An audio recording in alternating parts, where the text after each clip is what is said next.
in the middle of a frozen Belgian village, surrounded by more than 80 enemy soldiers. One man laughed with a machine pistol pressed into his stomach. Just seconds earlier, victory had seemed secure. Now everything was about to collapse at once. This is not a story about a famous general or a carefully planned maneuver. It's about how years of discipline, training, and pressure quietly shape someone long before the moment that defines them. About how chaos, exhaustion, and uncertainty can turn a routine operation into a life-or-death gamble in the blink of an eye. What kind of soldier keeps his composure when outnumbered, isolated, and facing certain execution? And what happens when experience collides with pure nerve at exactly the right second?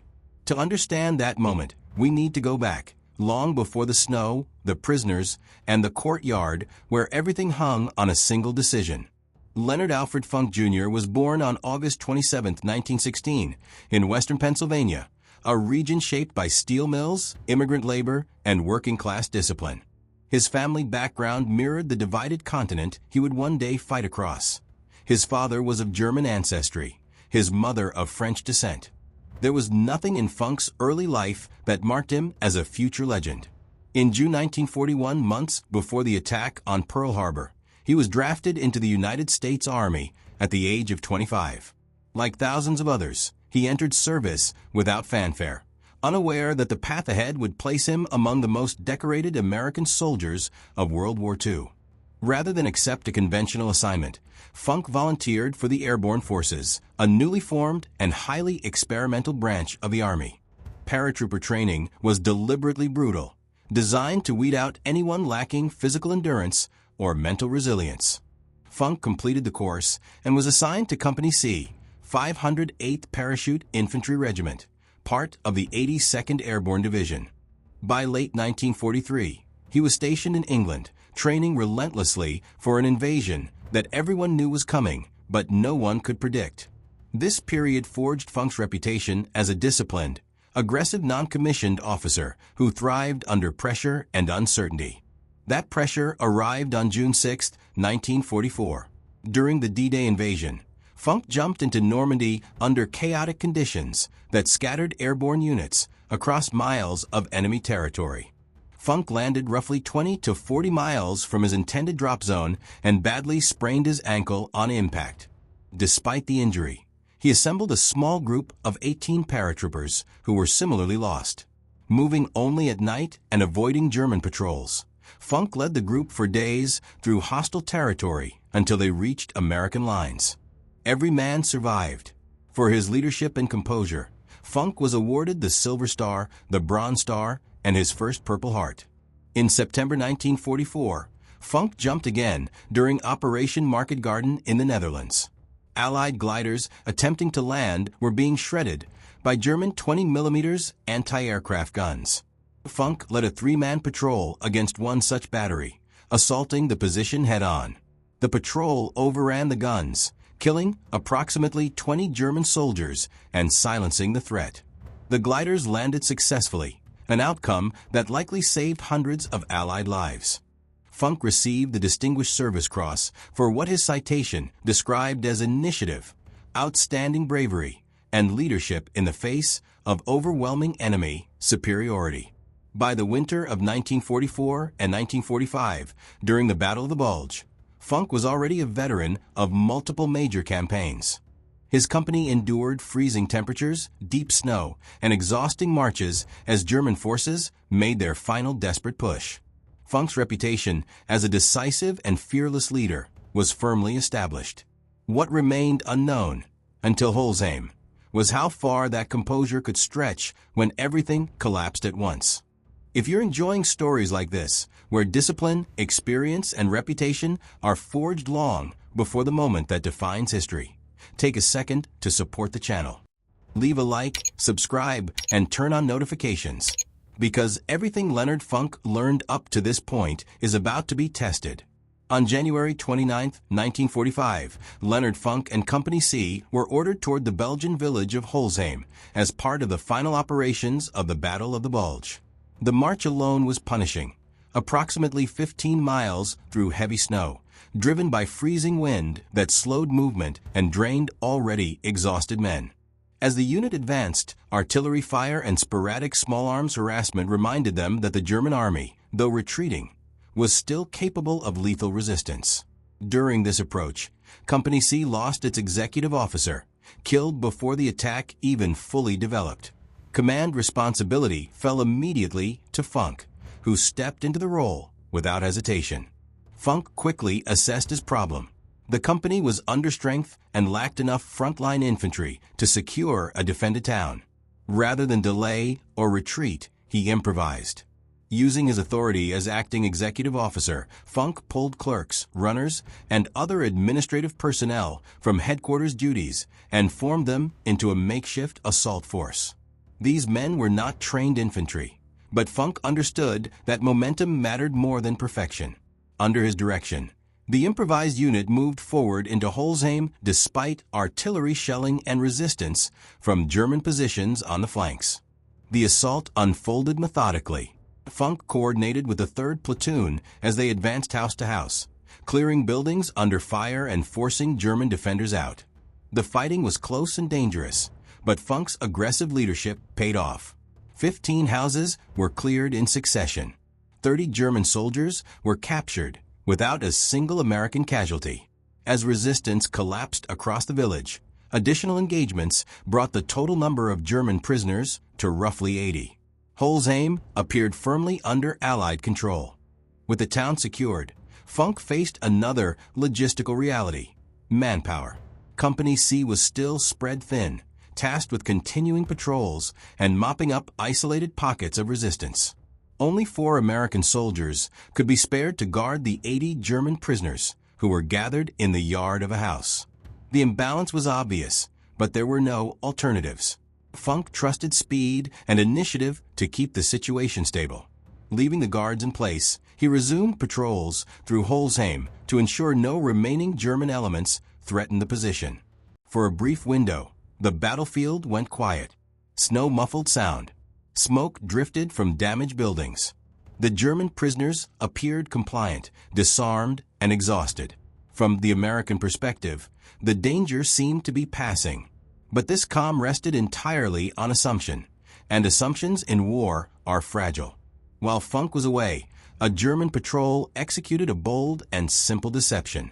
Approximately 20 enemy soldiers, wearing white camouflage capes similar to those used by American troops in winter conditions, moved toward the prisoner-holding area.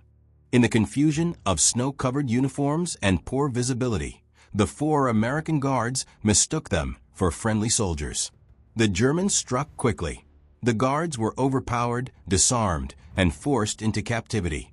Within minutes, the situation reversed completely.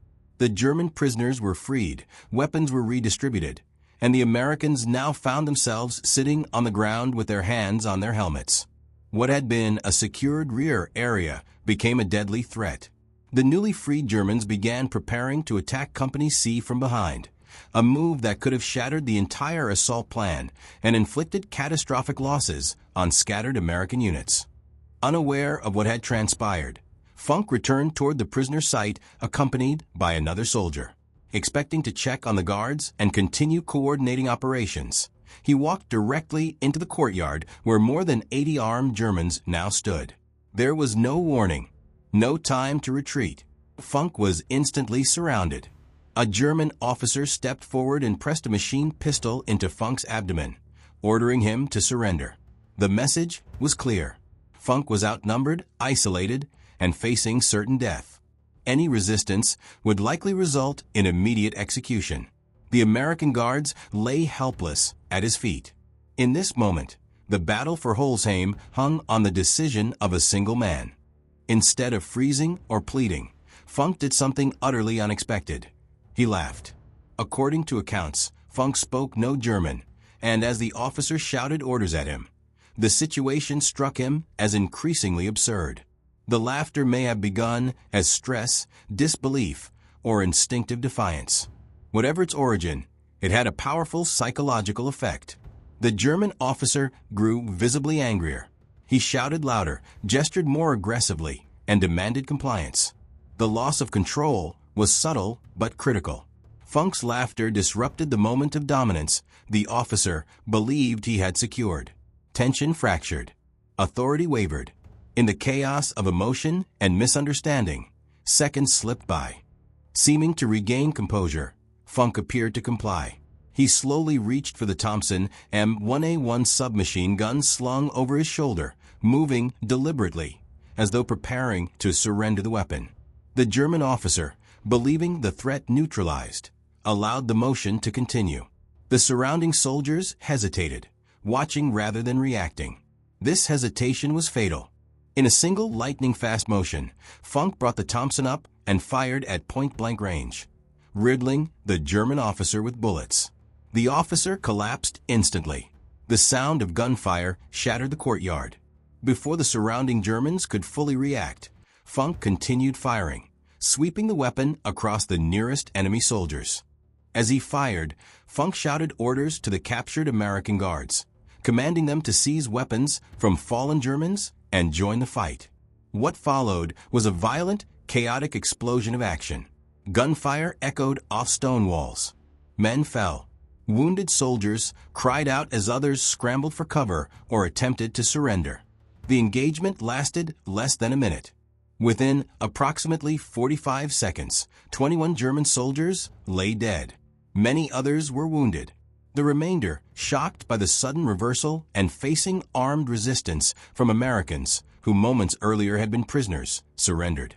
The captors had once again become captives. What Funk accomplished in those seconds cannot be overstated. A vastly superior enemy force was neutralized at the exact moment it was preparing to attack Company C from the rear. Had the Germans succeeded, they could have inflicted severe casualties, disrupted communications, and potentially derailed the broader Allied operation in the sector. Instead, the threat was eliminated completely. Funk's Medal of Honor citation later emphasized that his bold action and disregard for personal safety were directly responsible for preserving the attack plan and preventing surprise assaults on widely dispersed American units. In tactical terms, the battle for Holzheim was decided not by numbers or firepower, but by timing, nerve, and decisive action. From a tactical standpoint, Leonard Funk's actions at Holzheim prevented a disaster that could have unfolded within minutes. The freed German force, numbering more than 80 soldiers, was positioned to strike Company C from the rear, while American units were spread thin across the village.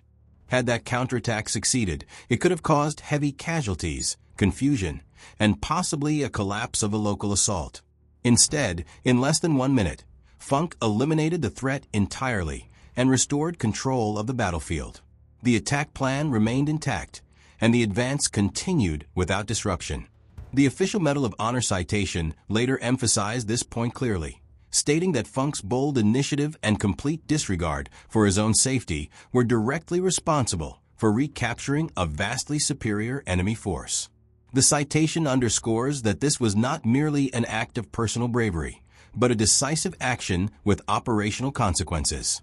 Funk's choice in that courtyard preserved lives far beyond those immediately involved and ensured that the German ruse failed at the critical moment. For his actions on January 29, 1945, Leonard Funk was awarded the Medal of Honor later that year. The medal was presented by President Harry Truman during a White House ceremony in 1945. According to accounts, Truman remarked that he would rather possess the Medal of Honor than be President of the United States, a reflection of the weight given to acts of valor like Funk's. By the end of the war, Funk had become one of the most decorated paratroopers in American history. Funk's list of decorations included the Medal of Honor, the Distinguished Service Cross, the Silver Star, the Bronze Star, and 3 Purple Hearts, along with foreign awards from France, Belgium, and the Netherlands. Despite this extraordinary record, Funk returned to civilian life quietly after the war. He worked for the Veterans Administration, raised a family, and lived in Pennsylvania until his death in 1992. He was buried at Arlington National Cemetery, among thousands of others who served. Today, Leonard Funk is remembered through memorials, military facilities, and historical records, but the defining image remains unchanged: a lone soldier, surrounded, a weapon pressed into his stomach, choosing to laugh. That moment captures the essence of his legacy, not recklessness, but absolute composure under impossible pressure. One man, one decision. 45 seconds that turned chaos into victory.